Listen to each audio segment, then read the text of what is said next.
Welcome to the Divine Gossip Podcast. I'm your host, Mackenzie Foster, a professional psychic medium, tarot reader, and spiritual mentor, here to provide you with the next steps towards your dream reality, along with clarity and deep validation while on your spiritual journey. I have an immense passion for all things paranormal, spiritual, and of course, having some super fun chats with incredibly knowledgeable people. In each episode, we will expand our minds, ignite our inner psychics, embrace our spiritual awakening journeys, and live a super grounded, witchy life. I hope you learned something new in today's episode. Hello, everyone, and welcome back to the Divine Gossip Podcast. I have an amazing guest on that I literally just met. She reached out and I checked out her website and everything she does, and I thought she was really cool. So I wanted to hear more about her, and I'm excited to get into this conversation. Today with me, I have Edit B. Kiss, who is going to introduce herself to us, and we're going to get into it all and what she does and a bunch of really cool questions. So Edit, why don't you go ahead and introduce yourself to us? What's your story? Who are you? Thank you, Mackenzie, and hi everyone. So my name is Edith Bekis, and I am a holistic therapist and success habit coach. I'm also an author. I published a couple of books, and I'm passionate about helping people who are suffering from PTSD, anxiety, stress, depression, insomnia, basically more like mental issues, also panic attacks. So that's why I'm passionate about it, because I went through that as well, and then I actually found a tool, basically a modality which really helped me a lot. And then I was like, oh my God, I need to show this to everybody. So that's how I got here. That's awesome. That's so funny you say that because um, I actually have been struggling with panic attacks, and I didn't read that on your website, so that's interesting. I I've been diagnosed with GAD, generalized anxiety disorder. So also, guys, my mic is going in and out, so maybe it's picking it up, maybe it's not. Either way, my laptop will pick it up, the audio. But I love what you do. I think it's so important, and I think in the spiritual space, the more like witchy woo woo space that I'm in, it's very people like practitioners and coaches and people like you are so important because a lot of the more spiritual hippie woo woo people are not trauma informed. And I think that's so important. So thank you for coming on and introducing you to us. Um, so I want to kind of get into really quickly just how you got into all this because I think context is important of how you learned and kind of what you've been through yourself. So if you're whatever you're comfortable sharing with us, I would love to hear how you got where you are now. Yeah, so I was in my, I would say mid 20s or late 20s when I first experienced panic attacks, and I was in a foreign country. I loved traveling. I was like cosmopolitan. I was traveling around the world, and that time I was in Mexico. And actually, I experienced panic attacks. I didn't know what was happening. So it was a brand new thing for me. I was just like dizzy and feeling like fainting and having, like feeling like a heart attack or something. So it was like really insane. So my friend who was there with me, he took me to a doctor, and then I got some tranquilizers, some medications. And I didn't like the effect of that because it's too much. It's calmed me so much that I felt like out of control, and very numb. So Yes. when I went back home, my first thing was like to look for something which is natural modality, what can help me. And that's why I got into Reiki healing first. So first I learned about Reiki. I got some sessions, then I started to learn it, how to use it. And then I got level one, level two very quickly. And I was also visiting the Reiki master for family constellation therapies and extrasense retreats.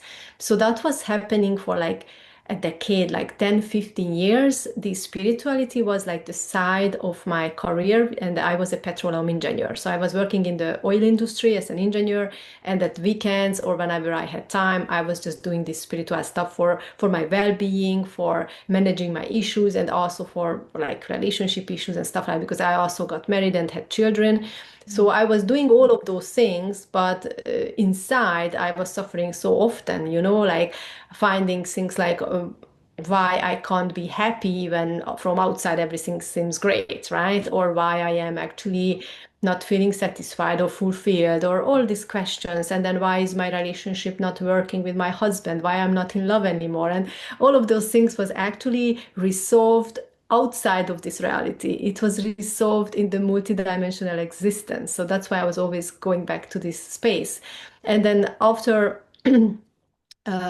15 years of just doing Reiki and then getting also to the level of Reiki master, then I felt like, oh, I am at the top of the, my knowledge. And then I was like not seeking. And then I actually felt pretty good because I lost a lot of weight. I felt very confident. I also shifted from 9 to 5 to contractor position. So I made more money. So I really felt like I'm good, and that's how like was my position when I got introduced to karma yoga healing, which was just like I just went there to translate. So I arrived and then I did the first meditation with the karma guru from Kashmir, and then I also was there listening to the mindfulness teaching he was doing, and I was really shocked, about like, oh my God, I love this. I want to learn more about this, and it's so aligned with my own thought patterns, and this meditation is so powerful. So basically, after the couple of weeks later, like even after the meditation, I felt like breadcrumbs from the universe, synchronicities, serendipities, like it was like insane shift.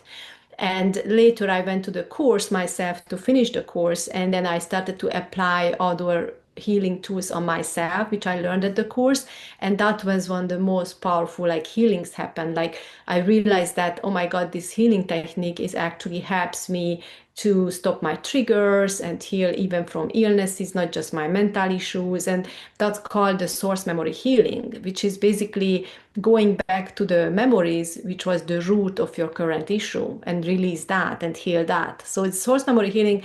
I would say the closest to maybe a hypnotherapy or a they also call it like timeline therapy in the therapy. So it's the closest to timeline therapy or hypnotherapy, but it's not like that. It's different, and it can also bring you back to past lives. So when you do the session. But the client is completely awake, we're having communication, they are telling me what they're doing. So it's not, that's what I'm saying, it's not like hypnotherapy. And yeah, it's very powerful. And session is like 2 hours. And basically, when you have an issue, like you can find all the roots of that issue and release it, heal it. And it's shifting your whole situation because it's rewritten in the Akashic records, basically. Oh my God, you literally just described everything I probably need in my life. That's so cool. Um, yeah, wow, I have so many questions. It's interesting because well, first at the very beginning, when you were talking about your own panic attacks, when I first started having panic attacks, that's my thoughts exactly was, oh, I'm dying. I'm having a heart attack. I'm getting taken out right now, when no, your brain, you're panicking. So and then your brain makes it worse because you're trying to think of medical reasons, and then it just, the deal. So that's very relatable, and a lot of my listeners do struggle with anxiety. So I think even hearing you talk about your origins of where you started versus where you are now is really helpful. And also, I just got Reiki certified too. I'm taking my level 2 class next month. um, and I have realized that I was kind of doing Reiki my whole life through my hands, and I didn't know until I obviously was put the name to it when I took the course. But um, I've learned through Reiki also that it's taught me a lot, obviously, about the energetic body and how deep our triggers really go, and the emotions we're feeling and the thoughts we're thinking are deeper than just what we see and what we are consciously aware of. Um, I'm interested if I know I'm going a little off script here. We have an outline of questions, but I'm really interested in hearing what Reiki taught you about the root of it all and why if that makes sense, like what Reiki was helpful in teaching you when it came to panic attacks. Yeah, I can tell you that. So I call actually maybe many Reiki healers or people out there won't agree with me in this case, but I call Reiki a quick fix, which means is helping you to manage it is helping you to realign your chakras, cleansing your chakras, and you feel better for a couple of days or Yeah. weeks, maybe. Depends how many sessions you have. So let's say Reiki healers always say, oh, take at least 3 sessions to really, recover or feel good. So it's like a 3 session every 2 days. You get a session, and you feel a bit lighter. You feel more, joyful, and so on and so forth. You go on your way, but then you got triggered again. And then you get another panic attack, maybe in 2 months' time or 3 months' time. So Reiki not going enough deep unless you use Reiki for like 6 months. Like, well, I was healing with Reiki some physical issues in some people, and the big shift happened after 6 months of continuous Reiki healing. Okay. But Okay. it has to be like really 6 months. And that's how I lost also 20 kilos. So I was overweight. I was 73 kilos, and I didn't like myself because, it was after kids and then after sitting job, like office job. So, and I used my car all the time, and then I had hardly time for, and then, bad dieting, bad eating. So after I was doing 6 months of Reiki, it shifted me energetically the way that I stopped eating certain food because I wasn't energetically aligned with that anymore. It was like a mindset shift. And it's basically after that shift, it's effortless not to eat the food which I shouldn't eat. It's not Yes. like, oh, I'm craving, or no, I'm looking at it and I want to eat it. No, nothing like that. It's effortlessly like, I know I can't eat that. That's it. I know. It's off the list, Yep. literally. Yeah. Yeah, that's so Reiki gave me that. Reiki gave me, helped me to lose weight from size 14 to 6 or L to S. Basically, that's where I went in 10 months' time. So it was really, natural, really, how can I say this, gentle process, nothing drastic. So it was 10 months because every month I lost like 2, 3 kilos very easily. And in like 10 months, I lost the 20 kilos. The other thing which Reiki helped me with is just, as a quick fix, like, like a quick energy upgrade or a quick, like if you have a headache or if you feel a bit off, or maybe you were in a crowded places somewhere out there, or you had a long day, then you do a Reiki and then you are just like feeling better. But for the deep healing is source memory healing. So basically how I do it with panic attacks is, it was also not just doing the sessions, not just doing the source memory healing, but also learning about myself, learning about my body, learning about what I eat, how should I eat, when should I eat, what things in my body is represents what, learning about it is very important as well. And then with spiritual people also tend to go vegan, or vegetarian. And because of that, I also realized that what amplifies the panic attacks or anxiety or those kind of symptoms is having lack of vitamin B and having lack of iron. I Mm. was iron deficient for a long time, and then in those times, my panic attacks were more stronger, right? So when a client comes to me with panic attacks, the first thing I tell them is like, what do you eat? Let's Yes. get some supplements, start taking iron and extra because women need 60 milligrams iron a day. If you can't all your chicken and eggs, you're not getting it. So take extra iron every day as in a supplement. If you can't take pills because sometimes iron tablets is very bad for the stomach. Sometimes you can feel like stomach pains. Then take the liquid one. There is a really great brand, and you can even get gluten-free, yeast-free, whatever kind. So it's just like really nice. So iron, and then the vitamin B, and yeah, you can also take magnesium if you want. But if you have iron and vitamin B, you are already good to go. And that's one thing. The other thing is, make sure that you energetically also cleansed. For example, some of my clients experience that they have some heavy spirit on them, like energetically. So I have specific meditations to clearing spirits, entities, ancestors from your system. It's part of my programs.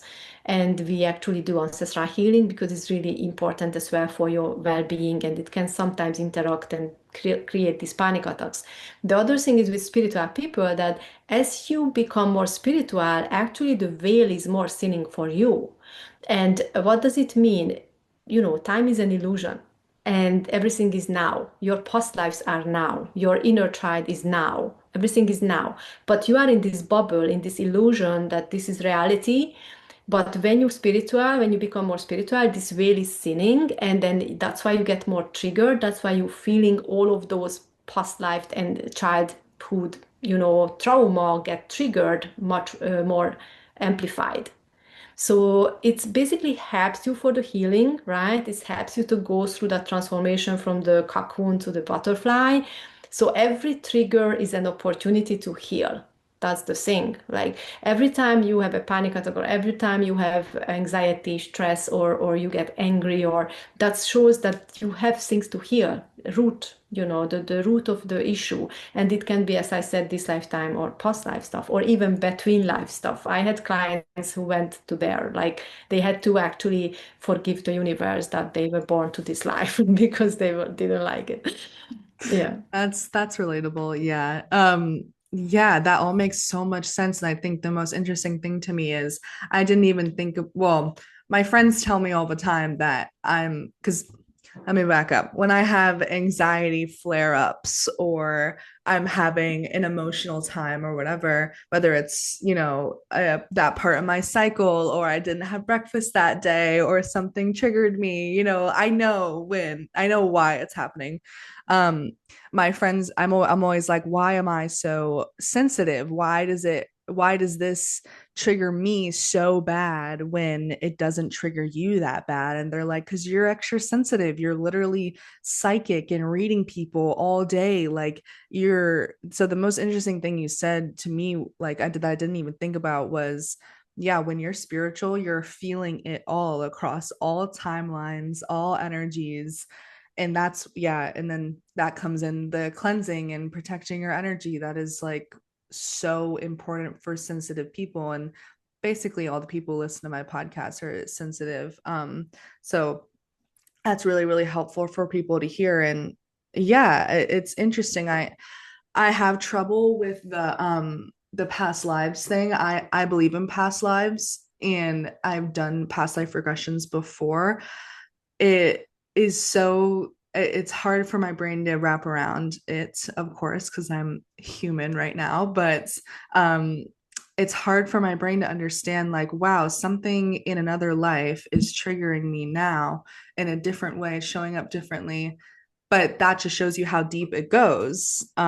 It's layered and complex. So yes, thank you for saying all of that. And when you meet with clients, what is like the number one thing you see people get in their own way about, whether it is the physical health thing, like people kind of disregard that part, or is it a mental block you see that's super common? Like, what's the most common thing you see that kind of stops people from healing that deep? Yeah, it's actually really interesting. So there is a group of people who's very spiritual, and then they try to find the solution like on a very spiritual way. Like, oh, okay, I'm having this kind of issues, then let's meditate more, or let's do some more Reiki, or let's get some more crystals, And then, as you said, they forget about the good food, the supplements, the sleep, the whatever they're supposed to do for the physical vessel to be healthy. So that's one thing, right? They already trying to figure out some energy ways why they feel so bad, right? And then there is the other side of the people who's not that spiritual, and then they want to solve everything in this reality on a reality way. Like, okay, I have mental issues, I'm going to the gym. Gym is my therapy, And then I'm now going to, I don't know, whatever, eating my protein powder or so basically they actually don't really yeah, they can't put their head around like that actually, oh, I need to hear my ancestors. Why would I need to hear my ancestors? They're already dead, right? So it's like because they lost their body, so they don't have physical pain, but they carry their mental pain, like the suffer is still there in the spirit, right? So Yeah. when I did family constellation therapy, it was really insane to experience that the spirits who came into my body and I had to represent that spirit, they were like, already in this lifetime, in this reality, they were already dead, like grandparents, or grandparents. So they came in and they still had anger, frustration, hatred against the other family member. And that's what we had to heal in the family constellation therapy between them, because that's affected the person who was now the grandchildren having issue with his husband or her husband. But you Right. know what I mean. Yeah. So had to fix the ancestral relationship and the way how they treated themselves and how they behaved, that pattern, because that was inherited into the current reality. Yeah, wow. Yeah, that makes so much sense. That's such a great way to explain it. Great example. Yeah, if you can't tell, I'm more on the I love my physical health side and I forget about the spiritual side, which kind of makes no sense because I'm a spiritual business owner, but I'm so used to doing it for other people that I forget about myself. And yeah, I think I'm also an all or nothing kind of, not to talk about myself this whole time, but maybe it's helpful for someone. But I'm also kind of an all or nothing person where I think a few years ago, I was extremely overweight. I was pre-diabetic and like was so anxious because I was barely eating. And so I forgot about the physical health and went so far into spirituality and then lost my physical body needs. And then fast forward to today, I'm in the more extreme. Not that I do meditate every day, but I don't go as deep as I should because clearly I'm still having those panic moments. So yeah, I think that those two ends of the spectrum is really important. And no one talks about what that really looks like to be in either one.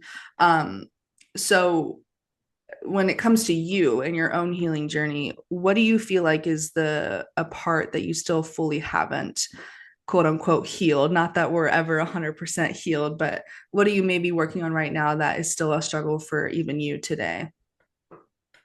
It's interesting because right now, as I'm sitting here right now, I don't feel like I need to heal anything, Yeah. right? Yeah. It's sometimes like maybe in every 2, 3 months something happens, like someone is doing something which I maybe don't like maybe some new person entering my life is treating me on a certain way, and I'm like, it's actually bothering me or it's actually frustrating me. So let's see why, you know. But I don't have any. So I started this source memory healing like 2018. So it's like 7 years now. And back then, in the very first years, it was lots of struggles, lots of pains, lots of, I still was, with the panic attacks. I was still having other physical issues and stuff. So I was struggling. And then because the courses or the teachings where I was, and then with the guru and those courses, they were like in weekend stuff. So we went on a weekend course, and then for a couple of months there was nothing, and then we went to another weekend course, or like 6 months later I went to a retreat. But there's between there was no support, so I felt like, okay, what should I do now? Well, how should I use it? When should I use it? Or should I use it now? Or so I was like confused, about like I had so many tools, I had so many things I learned, but I still was struggling to apply it on myself on a daily basis, or really put myself in that position to be good, and it took me a while to learn it, like get the rhythm, and then know that, okay, these are the steps I should take every day, and these are the steps I should use this and these times. And then that's how basically I went through this process. That's why I created later my clients program, knowing that actually in 30 days this is how they should go through all of those things, so every stone is turned, right? And they can go from being panicky till empowered and get on their way happily, so it's took me years to basically figure out how to create that from all my tools I had. But no, actually, it's for me, it's like wherever actually I got triggered, as I was mentioning, this frustration thing, I just do the source memory healing immediately. Because even, because what's happening to me, what is happening is just maybe half of my brain is occupied by that frustration, right? So you try to focus, you try to be happy, you want to do your things, and then but that thing is like still there. It's like, oh my God, why that person did that to me, or why that person da, da, da, da. And then I was like, no, I have to stop this. So that's why I'm doing the source memory healing. So I'm going into the memories, releasing them, healing, and then after the source memory healing, literally it's gone. It's just like, Yeah. and it's like, again, I can be happy, I can be joyful. And this happens maybe, yeah, every 2, 3 months when some new person maybe do something. But as I said, I'm always happy about this because I was like, oh, I can heal again something, another part of me maybe which wasn't healed. And then I'm surprised about the memories, like, oh yeah, I haven't released that. Or it was so long time ago and then never had the possibility or opportunity to release it. And then I was just happy about it that it happened. Yeah. Yeah, that makes a lot of sense. And I think that's really beautiful that now you're at a place where it happens a lot less frequently. It literally is proof of healing and empowering yourself Yeah. over time. So that's Yeah, awesome. I always say that when people is not haven't done the healing yet, they are kind of riding an emotional roller coaster all the time Mhm. because triggers coming, hitting you, you feel this way, that way. But when you do all of these healings, what I experience now is a smooth ride. Yeah. And then you would imagine like people are so conditioned to drama and toxicity, that's the familiar for them. And they are like, okay, what if I'm getting off the emotional roller coaster and I have a smooth ride? Wouldn't be that boring? It's not boring, I tell you. It's not boring. It's still very lot of fun and joy and happiness. It's just missing the drama and the toxicity, basically. Yeah. Yes, no, that's such a good point because I feel like once I started doing more healing with a balance of, the physical human needs and the spiritual soul needs, when I started having that balance, the drama did start to leave my life, but then I started to kind of create it myself because I wasn't doing my own healing. And I think Mm. that's also another thing about that. But yeah, that makes a lot of sense. So even when you have triggering things happen or difficult, uncomfortable emotions come up, um, you immediately do what you know works, which is go to the root cause and deep healing instead of letting it ruminate. It makes logical sense too, because obviously there's something more there if it's still circling your brain. So, um, and then earlier when you were talking about, you know, with your clients when they're in your programs, when you're talking about what their day-to-day life looks like in between the deep healings and going to the root cause, can you give us a little look at, what that can look like daily and weekly practice? How does that have the impact on long-term spiritual alignment? Like, why is that important and what can that look like for people? Yeah, so when they usually come to me, they are depressed, they are very sad, they are very scared. They scared of, any situation they are in or the future, basically also they are worried about the future. And then some of them is, in a place like they feel stuck as well, like, okay, I'm not happy now. I really hate what is my life right now, but where next, So they don't have the vision, they don't have that self-esteem or empowerment as well to move on to any direction, and they don't have direction. They just know that they don't like where they are right now. So they have that depression, they have the anxiety, stress, and then either panic attacks or even physical issues, because when you don't take care of your mental issues, eventually is manifest into physical disease. So the trauma healing is actually also a prevention of physical illnesses. It's really much connected because of the chakras and the energy alignment as well. So to go back to so they arrive to me like that, and then we start doing every day the meditation. So actually, I give them access to the meditation library. I tell them which meditation to do which day. Basically, there is a plan for the whole 30 days. And these meditations, some of them is karmic depth release meditations, some of them are ancestral healing meditations, some of them are manifestation meditations. There are some grounding there as well. They can also meet in higher dimension beings like spirit guides, ascended masters for guidance and blessings. So there are many kinds of meditations there, but basically nearly all of them based on samadhi, which is the samadhi meditation is also an Adiyogi Shiva technique from Kashmir. and this includes the pineal gland activation. So it's actually helping to, it starts with balancing the chakras and then activating the pineal gland, also the eighth chakra, and bring the client into a transcendental state. So what happens is in the transcendental state, you already feel really calm. It's like going underwater when you go diving, it's just, it's always quiet there. So when you go from the monkey mind and the conscious state to the transcendental state, that's what you feel like your brain is just stops, and then it's just like so calm, everything. But also in that state, what happens is you start to produce, because of the pineal gland activation, you start to produce more of the melatonin, serotonin, oxytocin, and growth hormone. And the result is going to be that after practicing every day, you start to feel more focused, have a better sleep, becoming a kinder person because of the oxytocin, and also more vital in your every physical being because of the growth hormone. So just practicing the meditation is already start shifting you and making you feel much better about yourself and then about others.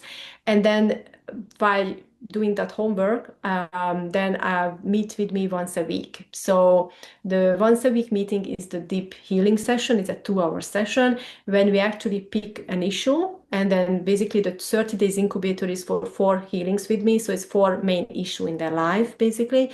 And then one issue can be panic attack, one issue can be weight problem, one issue can be maybe issue with their family members, or one can be a career. So anything which is frustrating them, bringing some, triggering them, that we can start with and then go deep and see what needs to be released and healed.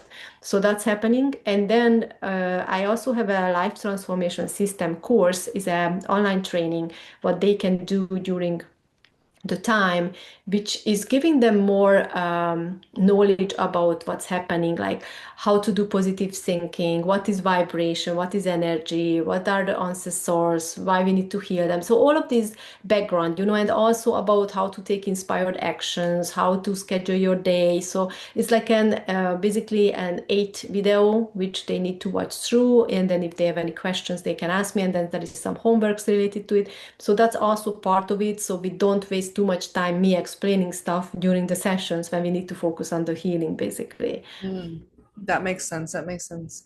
Do you find that when you say someone comes to you and they're in a very, very, for lack of a better word, fragile state or very open wound kind of state, and then you take them into, you have them, do this homework where you're having the meditations provided every day and they're doing that themselves, and then they meet with you every week.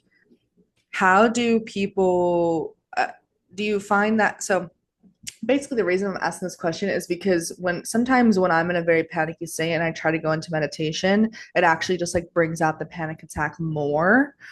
Mm. Is if that, I don't know if that makes sense or if you find that happens with Yeah. clients when they're So in. what I did with my clients who had panic attacks and they were like crying and really having bad days, I started with Reiki. So for Okay. them, so the first week, I was asked them if they can try doing the meditations, but I'm gonna also send them every second day a Reiki because I want to bring their vibration higher, so they are not that panicky, they're more relaxed. Because I knew that in that situation I can't do with them the source memory healing. I Right. can't work through the whole 2 hour session with them if they are in that uh, wavelengths. So I sent them the Reiki for that first week, and then we were able to do the session normally. So it was good. That makes a lot of sense. Yeah, because Reiki definitely does bring me back to like a baseline um healed state where I can go deeper without like pouring salt on a wide open wound in that Yeah. moment. Um, and then, yeah, I love that. I think your process sounds really amazing. I think it sounds great. What kind of results have you seen from that? I mean, how has it It's really great because what happens is after the 4 weeks, basically they are smiling, they are happy, they are empowered, they are ready to and conquer the world. That's what I see in them, and it's such a great feeling. And it's used to be an 8 weeks program. That's how I started a couple of years ago. And then I realized that they actually already smiling and feeling happy after 4 weeks. I was like, okay, then I can do a 30 days program. They don't need to stay with me in 8 weeks if they already had the breakthrough and the happiness came back like on the fourth week. So then that's how I created the 30 days incubator. Yeah, that makes sense. That's awesome. I love that. Um, and then one last question here that I have written down that I actually do want to know. What is, I have it worded as, what's the hardest truth people need to accept before they can release emotional baggage? But they need to forgive. There is a big debate about this, I know, out there. I heard from other healers, or I don't know, practitioners or whatever they call themselves. So I hear it from some people like, oh, you don't need to forgive to heal. I don't think so. That's true. You need to forgive and let go to heal. And not just forgive to others, forgive to yourself. Mm, Because many times when we go into these memories and then there is the situation, is there is lots of guilt and shame included. And in this guilt and shame is, sometimes how I actually allowed myself that to happen to me, or how did I allow that I got into that situation or whatever. So they kind of blame themselves as well, a lot for those situations. And then there is lots of guilt included. So we need to release that guilt as well and then forgive to ourselves in that healing and then to forgive to the other person. Because if we look at it from a different perspective, not the perspective of a human, like not like a yep. human person, but from a perspective of understanding that, oneness and we are, one, and then we are basically just little particles in the universe. And then understanding that you only use your conscious mind 5% of the time, literally. So the rest of the time is the subconscious and the superconscious which overtakes the people.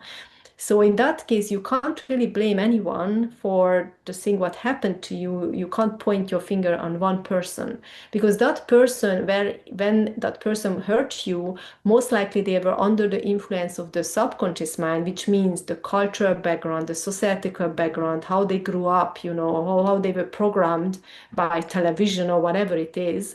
That what created the situation, or the superconscious, which includes your own karma. So might you were actually suffering in a situation because you had to go through that because you did the same to someone else in your past life.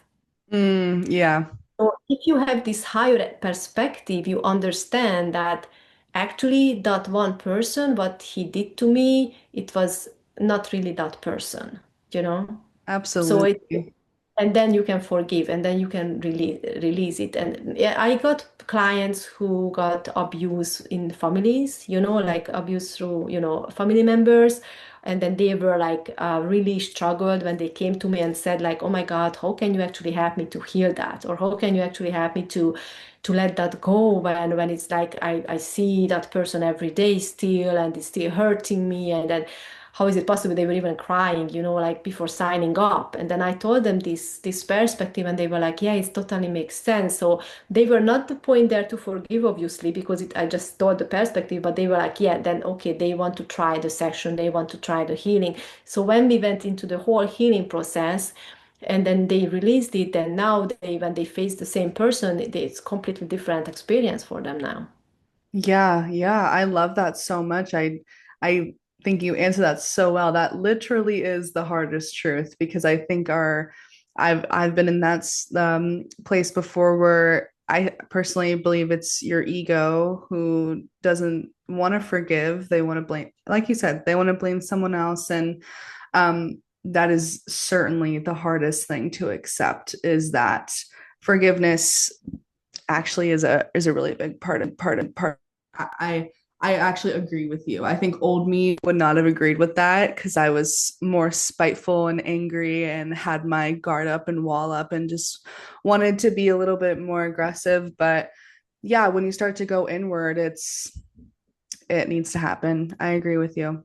Thank you. And people say that so when you forgive, so why they don't want to forgive is because they feel that whatever happened to them is not justifying their rights, or it's just like losing their own verse or something in it, the process, right? And then it's like someone has to, pay for it or whatever. But the thing is that that person gonna get its karma anyway. And then the other thing is that you don't forgive them for them or to them, you don't forgive that that person gonna feel better. They don't even care. You forgive for your own well-being. So if you have that mindset and you know that I need to forgive to heal, I need to forgive to feel joy and happiness again, then I need to accept this, that person wasn't actually himself when he was doing that. Yeah. Yeah, that's beautifully put. Absolutely. My ex was abusive. And I remember my mom helping me move out of his apartment. And she was like, don't go and hex him now. And I'm like, he doesn't need to be hexed. He's a walking hex. They literally just they're in their own subconscious wounds themselves. So I don't need to do anything. I don't need to hold on to anger to try to, you know, make it make sense to the person or explain to them why they hurt me and what they did, and they're going to be in their own hurtful painful world anyway. We don't need to do that. You're exactly right. Forgiveness is for yourself, and I didn't understand that until literally this year probably, but that's a really good way of putting it. Yeah, and many times it's not even the person. They can have entities and spirits inside of them, like negative spirits who's actually doing that. So it's not always the person again. Yeah, I Yeah. believe that. I believe that. Well, thank you so much for all of this. I think we covered a lot. You are so wise and very, very helpful. And I think what you do again is so important and really cool. So thank you for taking the time today to come on and explain all of that. I always like to ask my guests at the end of the podcast what they are currently working on manifesting, if anything. Are you manifesting anything right now? Of course you are, but if you want to share. Yeah, so one of these, my latest book, so it's on PDF version now, so everybody can actually get the PDF version, but I'm actually want to publish it within a month on Amazon. So it's going to be published on Amazon. It's my second personal book, so I did some co-authoring with other books, but which was only by myself is the second one. So my first book is the on the healer's journey. So if someone is interested on the healer's journey, how to get from cocoon phase to butterfly, then this is the book. This I published in 2022 actually. And this has beautiful mandala pictures in it, what you can also color. With every chapter is a different picture. So it's really cool. Beautiful. Yeah, and then my other book, which is gonna come out hopefully soon, is the Gap Filler Success. So the Gap Filler Success is about how to reach your goals, but it has two parts, that book. The first part is for people who's not spiritual and just want tools to like strategic tools and then how to reach their goals. And the second part is when you are spiritual and then you believe in numerology, astrology, meditations, healing, so on and so forth. So that's the second part. And then the book was written the way like how I lived through this in my life, because at the beginning, how I reached my goals, I wasn't that spiritual at first, I was strategic. And then there is lots of life experiences there. As I told you, I love traveling. I traveled around the world. I had different occupations and stuff. So it's in the book as well.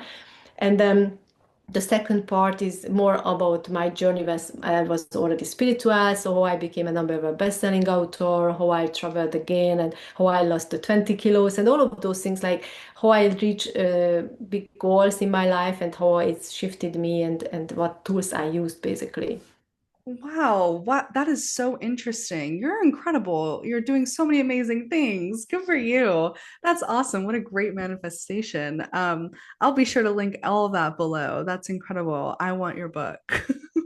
Um, well, wow. Thank you. Thank you again for coming on. Is there any more you want to share with anyone? Yeah, so I would love to invite the listeners to my school community. I'm not sure if you guys know about school, is SKOOL, school.com. This is a place where there are many communities. I also created my own. It's called Release with Ease. And Release with these communities all about helping with mental health and then providing a safe place. And there is a meditation library and there, and also my life transformation system course. People who join, they can get access every week to a different video in that course. And I have live workshops. So if you want to connect with me, come on to my live workshops, ask me questions, then it's also possible if you are a member in the school community. Awesome. Thank you so much. Again, I'll link that below, you guys. And I think that's it. Thank you, Edit. I appreciate you. All right. Bye, everyone. If you enjoyed today's episode, please make sure to rate and review Divine Gossip on whatever platform you listened in on.